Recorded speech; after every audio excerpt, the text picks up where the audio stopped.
औज़ुबिल्लाहिमिनश्शैतानिर्रजीम बिस्मिल्लाहिर्रहमानिर्रहीम। Welcome to the कजैज़म institute of medical and health sciences. तो ऑपरेशन थिएटर टेक्नोलॉजी में आज हम लोग पढ़ रहे हैं लेप्रोटमी। देखिए जी, लेप्रोटमी क्या होती है। Laparotomy is a surgical procedure involving a large incision into the abdominal wall to gain access to the abdominal cavity. उन्होंने बोला है लेप्रोटमी एक सर्जिकल प्रोसीजर होता है जिसमें हम लोग क्या करते हैं, एक लंबा सारा कट लगाते हैं। ठीक है, अब यानी कि पेट की दीवारों पे हम लोग एक लंबा सारा कट लगाते हैं ताकि हम लोग अंदर जो एब्डोमिनल कैविटी है वहाँ तक पहुँच सके। This approach is use for various abdominal surgeries. उन्होंने बोला ये बहुत सारी एब्डोमिनल सर्जरीज में यूज़ होता है, including exploratory procedure, tumour removal और ऑर्गन रिपेयर। यानी कि किसी चीज़ को एक्सप्लोर करना हो, अंदर से किसी चीज़ को एक्सप्लोर करके देखना हो, या ट्यूमर को रिमूव करना हो या किसी ऑर्गन को रिपेयर करना हो, तो उसमें हम लोग लेप्रोटमी करते हैं। ये लेप्रोटमी हो रही है जिसमें इतना लॉन्ग इंसिजन लगाते हैं पेट पे ताकि जितने भी अंदर एब्डोमिनल ऑर्गन्स है वो हम उन तक पहुंच सकें। अच्छा, इसमें अब यूज़ होने वाले इंस्ट्रूमेंट्स कौन से हैं जी? सबसे पहले स्कैल्पल, ठीक है, कट लगाने के लिए, use for making the initial incision. Cut लगाने के लिए जो हम लोग ब्लेड यूज़ करते हैं उसको स्कैल्पल बोलते हैं। Scissor, various type of scissor are use for cutting tissues and future during the procedure. और बहुत सारे टाइप्स की उन्होंने बोला सीजर यूज़ होती हैं टिश्यूज को कट करने के लिए, फ्यूचर्स को कट करने के लिए। रिट्रैक्टर यूज़ होता है, ठीक है, रिट्रैक्टर जिससे हम लोग दीवारों को पीछे हटाते हैं। जैसे कि उन्होंने बोला वेलक्रो रिट्रैक्टर जो होता है ये यूज किया जाता है, use to hold back the abdominal wall.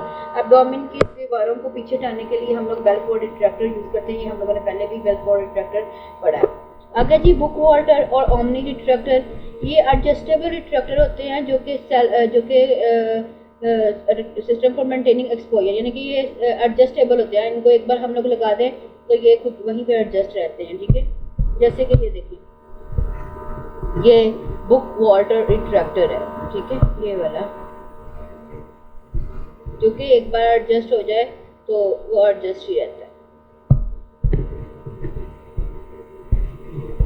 फिर उसके बाद और हमें क्या चाहिए, और ये देखिए, ये इस तरह ये रिट्रैक्टर्स होते हैं जिससे एब्डोमिनल की वॉल्स जो हैं वो सेल्फ रिटेनिंग होते हैं, यानी कि इनको हम लोग हाथ से पकड़ने की जरूरत नहीं पड़ती, ये सेल्फ रिटेनिंग होते हैं। आगे जी, हीमोस्टैटिक इंस्ट्रूमेंट, हीमोस्टैट चाहिए फॉर क्लैंपिंग ब्लड वेसल्स को क्लैंप करने के लिए। इलेक्ट्रोकार्टरी और लिगाशोर, यानी कि ये की चाहिए use for coagulation and cutting tissues को कटिंग करने के लिए और ब्लड को कोएगुलेट करने के लिए, ब्लड को रोकने के लिए। टिश्यू ग्रास्पिंग फोर्सेप्स चाहिए, एडसन फोर्सेप्स चाहिए for grasping and manipulating tissues को पकड़ने के लिए। बैबकॉक फोर्सेप्स चाहिए use for a traumatic grasping, ताकि जो है हम लोग जहाँ से पकड़ रहे हैं बैबकॉक फोर्सेप्स से तो वहाँ से जो है इंजरी ज़्यादा ना हो। ठीक है, फिर है जी, हमें क्या चाहिए, सक्शन इरिगेशन सिस्टम चाहिए, यानी कि ब्लड को सक करने के लिए, फ्लूइड को सक करने के लिए जो सकर मशीन होती है वो चाहिए। For clearing the surgical field of blood and fluid, यानी कि जहाँ पे हम लोग ऑपरेट कर रहे हैं वहाँ से फ्लूइड को और ब्लड को रिमूव करने के लिए, क्लियर करने के लिए हमें सक्शन इरिगेशन सिस्टम चाहिए। नीडल होल्डर चाहिए और स्यूचरिंग इंस्ट्रूमेंट चाहिए, यानी कि बाद में सारी बात ऑपरेट हो गया तो हमने उसको स्टिच भी करना है, तो उसके लिए नीडल होल्डर और जो हमने स्यूचर यूज़ करना है, स्पेसिफिक धागा यूज़ करना है, कैटगट यूज़ करना है, वाइकल यूज़ करना है, वो चाहिए। सबसे पहले क्या चाहिए जी, नीडल होल्डर। नीडल होल्डर क्या करेगा जी, ग्रैस्प करेगा और मैनिपुलेट करेगा स्यूचर नीडल को जो जिससे स्टिच लगाना है। सर्जिकल सीजर चाहिए फॉर कटिंग फ्यूचर, उस धागे को कट करने के लिए सीजर चाहिए। Surgical needle and future material for closing incision and repairing tissues, यानी कि जितनी भी सर्जिकल नीडल्स होती हैं या फ्यूचर्स होते हैं वो हम लोगों को चाहिए टिश्यूज को, और जो हमने इंसिजन लगाया था, कट लगाया था, उसको रिपेयर करने के लिए। फिर है जी gastro intestinal instrument if needed, फिर हमें कुछ गैस्ट्रो इंटेस्टाइनल इंस्ट्रूमेंट चाहिए अगर तो ज़रूरत पड़गी तो। जैसे कि उन्होंने बोला है इंटेस्टाइनल क्लैम्प्स होते हैं for occluding the intestine during procedure, यानी कि जो प्रोसीजर के दौरान इंटेस्टाइन्स को जो है वो करने के लिए, कंट्रोल में रखने के लिए हम लोगों को इंटेस्टाइनल क्लैम्प्स चाहिए। गैस्ट्रो इंटेस्टाइनल स्टेपलर और स्यूचरिंग डिवाइस चाहिए, ठीक है, ताकि हम लोग, अच्छा, तो हम लोगों को जो इंटेस्टाइनल क्लैम्प्स चाहिए, यानी कि इंटेस्टाइन का कोई अगर पार्ट है जिसको हमने रिमूव करना है तो उसको ऑक्यूल्यूट करना है, तो उसके लिए वो इंटेस्टाइनल क्लैम्प्स चाहिए। गैस्ट्रोइंटेस्टाइनल स्टेपलर चाहिए और फॉर एनास्टोम्स और क्लोजर, यानी कि अगर तो कोई एनास्टोम्स बोलते हैं अगर कोई हिस्सा हमने रिमूव करना है, यानी कि एनास्टोम्स कहते हैं दो चीज़ें जुड़ी होती हैं ना, उनको कहते हैं, यानी कि उनके बिटवीन जो स्पेस होती है उसको कहते हैं, जो जहाँ पे दो चीज़ें जुड़ी होती हैं। तो उन्होंने बोला कि उसके लिए हम लोगों को ये स्टेपलर और सूचरिंग डिवाइस चाहिए।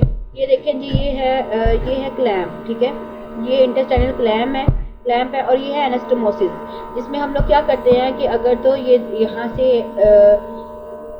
ये है, ये कॉलन है हमारा, ठीक है, ये कॉलन है हमारा, और ये हम लोगों ने हिस्सा रिमूव करना है। ये हिस्सा रिमूव करके जो बाकी हिस्सा बचेगा उसको हम लोगों ने दूसरे एंड के साथ जोड़ देना है। यानी कि अगर हम फिर यहाँ से कट किया है, हम लोगों ने यहाँ से कट किया है और यहाँ से लेकर यहाँ तक कट किया है, तो यहाँ का जो एंड होगा और यहाँ का जो एंड होगा उसको आपस में जोड़ने से हम जो है वो इसको बोलेंगे एनास्टोमोसिस बोलेंगे। फिर है जी ब्लंट डाइसेक्शन इंस्ट्रूमेंट, ठीक है, यानी कि वो इंस्ट्रूमेंट्स जो कि डाइसेक्शन में यूज़ होते हैं, ठीक है, जैसे रेक रिट्रैक्टर और रिचार्डसन रिट्रैक्टर यूज़ होता है इसमें।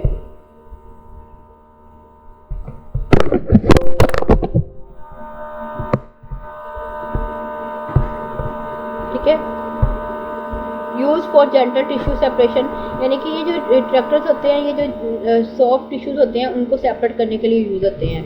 Gall bladder and biliary instrument if relevant, अगर तो गाल ब्लैडर का कोई हम लोग केस कर रहे हैं तो उससे रेलिवेंट जो चीज़ें होती हैं वो अगर हमें चाहिए हो तो उसमें क्या आता है, उसमें गाल ब्लैडर या बाइलरी इंस्ट्रूमेंट आते हैं, यानी कि उसमें क्या आएगा, गाल ब्लैडर फोर्सेप्स और क्लैंप आएंगे।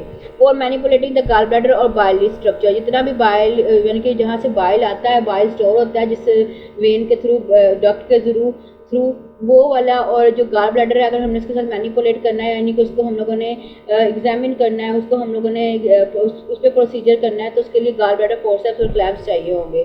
ठीक है, ये है जी रेक रिट्रैक्टर होता है, ठीक है, और ये गाल ब्लैडर की जो जितने भी फोर्सेप्स है ये वो होते हैं जो गाल ब्लैडर की सर्जरी में यूज़ होते हैं। ठीक है, फिर हमें जी वेस्कुलर इंस्ट्रूमेंट चाहिए। ठीक है, वेस्कुलर इंस्ट्रूमेंट क्यों चाहिए, अगर तो ज़रूरत है तो वेस्कुलर क्लैम्प्स चाहिए for occluding blood vessels during vascular procedure, अगर कोई वेस्कुलर प्रोसीजर हो रहा है, यानी कि वेसल्स का काम कर रहे हैं, वेसल्स को रिपेयर कर रहे हैं या वेसल्स का काम हो रहा है, तो उसके लिए वेस्कुलर क्लैम्प्स चाहिए ताकि हम लोग ब्लड वेसल्स को ऑक्यूलेट कर सकें। गॉज एंड स्पंज चाहिए। स्पंज क्यों चाहिए, use for wiping and controlling bleeding, यानी कि ब्लीडिंग को कंट्रोल करने के लिए और वाइप करने के लिए वहाँ से उस एरिया से, तो वो हम लोगों को ये चाहिए होगा। ठीक है, ये गाज या स्पंज वगैरह चाहिए होगा ये। ठीक है, अब वेस्कुलर इंस्ट्रूमेंट्स क्यों चाहिए, हम लोगों को ब्लड को स्टॉप करने के लिए, ब्लड वेसल्स में से ब्लड को स्टॉप करने के लिए हम लोगों को चाहिए।